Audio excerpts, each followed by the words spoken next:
संविधान का गौरव कांग्रेस ने किया कलंकित। भाजपा ने संविधान को स्वाभिमान से जोड़ा। वाराणसी। भाजपा द्वारा चलाए जा रहे संविधान गौरव अभियान के तहत सोमवार को भाजपा जिला एवं महानगर की ओर से रोहनिया स्थित कार्यालय पर संविधान गौरव गोष्ठी का आयोजन हुआ। जनजाति का कहिए, अगर कांग्रेसी कुनबा जिसे हम जानते हैं, नेहरू जी से लेकर के राहुल गांधी जी तक, अगर इनके नेतृत्व में संविधान सभा होती तो वोट डालने का अधिकार ही नहीं होता, चुनाव लड़ने की बात नहीं होती। आज यह गौरव हमें देश हमें जो विश्व का सबसे लोकप्रिय और सबसे मजबूत लोकतंत्र अगर भारत में है तो बाबा साहब भीमराव अम्बेडकर जी और उनके द्वारा बनाए गए संविधान के कारण।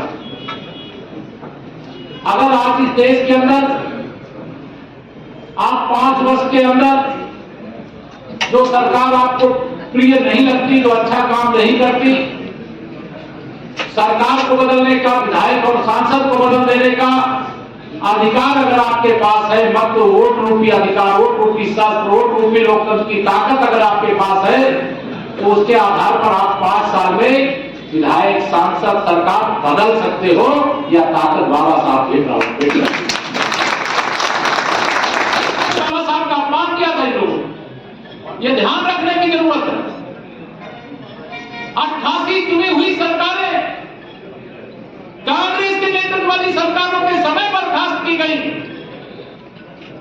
88 एक दो की संख्या में नहीं,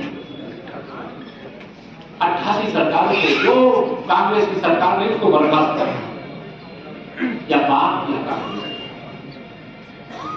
देश के साथ, संविधान के साथ लगातार खिलवाड़, तुष्टीकरण की राजनीति के लिए सामान्य मामले में सर्वोच्च अदालत का फैसला आ गया।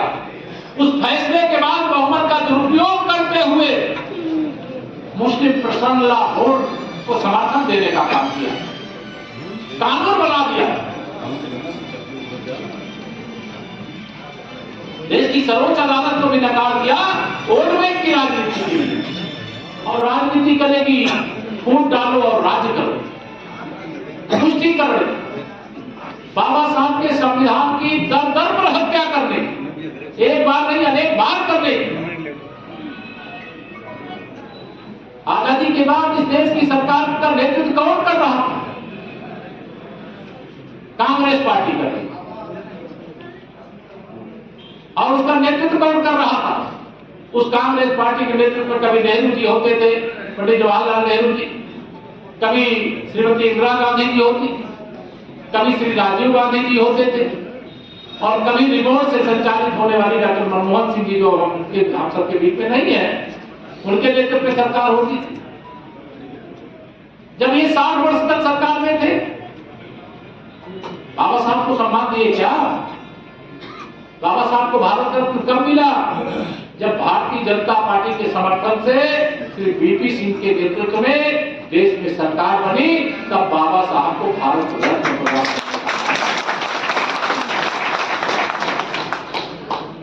बाबा साहब क्या चाहते थे?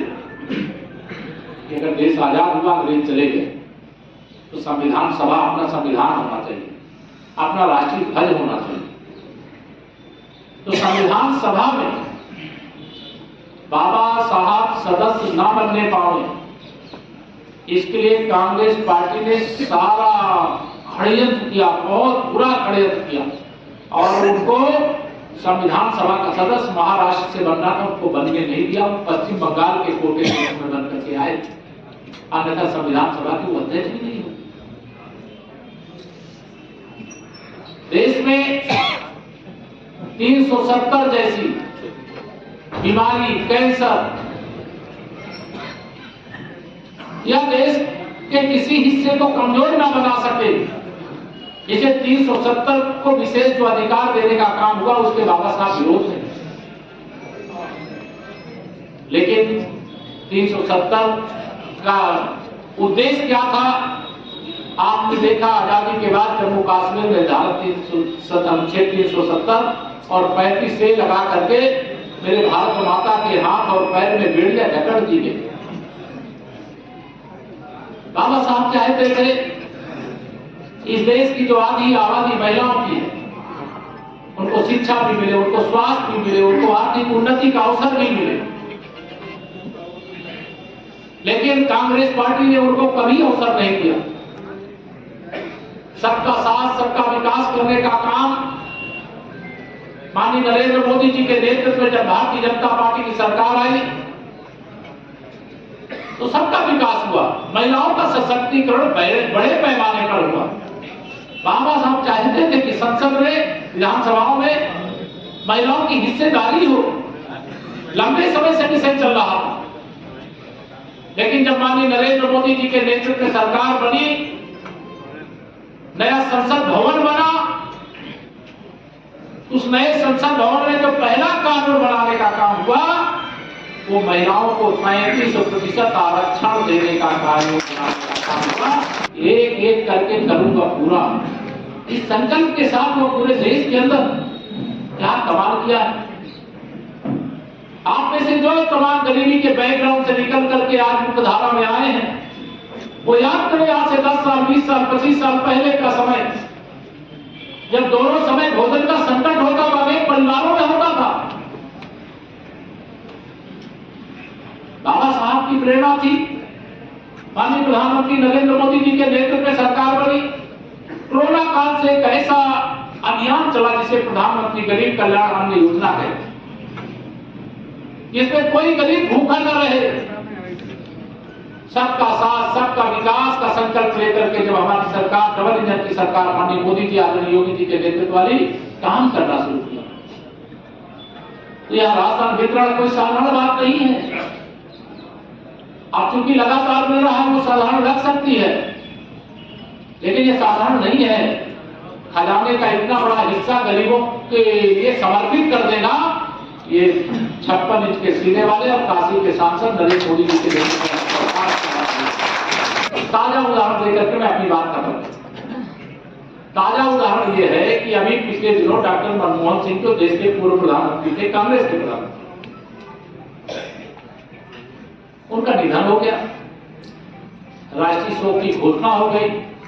पूरा गांधी खानदान से लेकर के पूरा कांग्रेसी कुर्बा मोदी जी के नेतृत्व वाली भाजपा सरकार पर देखिए, डॉक्टर मनमोहन सिंह जी ने ये काम किया, उनका स्मारक नहीं बना रही।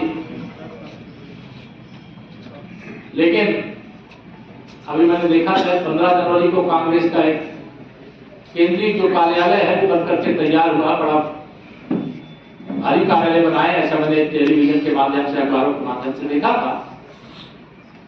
अब उस कार्यालय में जरा मैं पूछना चाहता हूं कि केवल नेहरू जी, केवल इंदिरा जी, केवल राजीव जी क्यों, वहां नरसिंहा राव जी, मनमोहन सिंह जी क्यों नहीं है? इसका सवाल तो है ना।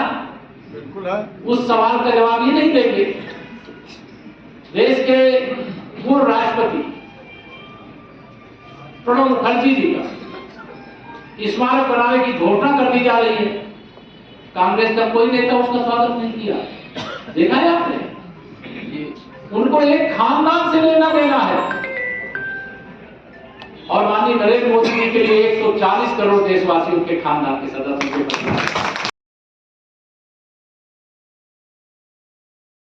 बतौर मुख्य वक्ता उत्तर प्रदेश के उप मुख्यमंत्री केशव प्रसाद मौर्य ने कहा कि कांग्रेस ने भारतीय संविधान के गौरव को कलंकित किया है, जबकि भाजपा सरकार में डॉक्टर अंबेडकर के योगदान को पूरा सम्मान मिला है।